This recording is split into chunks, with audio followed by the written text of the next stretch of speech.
Welcome to our channel. Today we how to connect with iBuyers marketplaces for bulk property opportunities. Quick tutorial step by step clearly. Start by researching iBuyer platforms that operate in your target markets. Identify the major players such as Zillow Offers, Opendoor, and OfferPad.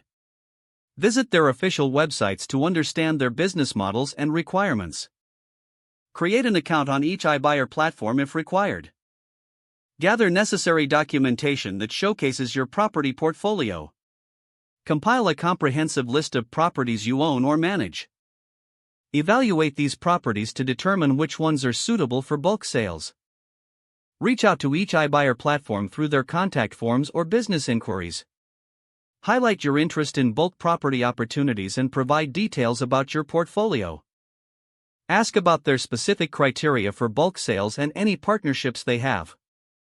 Prepare a professional proposal that outlines your offering and potential benefits to the iBuyer. Include pricing information and any unique selling points of your properties. Follow up with the platforms if you do not receive a response within a week. Engage in discussions to negotiate terms and conditions if they express interest. Be transparent about your inventory and willing to answer any questions they may have. Once you reach a mutual agreement, ensure all conditions are clearly outlined in a contract. Review the agreement carefully before signing, and consult with a legal professional if needed. After signing, maintain open lines of communication for ongoing opportunities.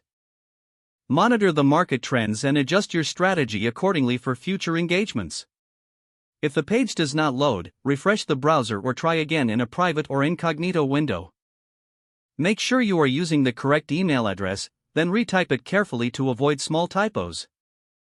If your password is not accepted, use the reset option and create a new strong password you can remember. Check your spam folder for verification or security emails, then complete any requested confirmation steps. Enable two-factor authentication if available to improve account security and reduce unauthorized access risk. After signing in, review your profile details so your contact information and settings are accurate and current. If you see an error message, note it down and try again after restarting your device and internet connection. Log out when you finish, especially on shared devices, to keep your account and payment information secure. If the page does not load, refresh the browser or try again in a private or incognito window. Don't forget to like this video and subscribe to our channel for more step-by-step tech guides.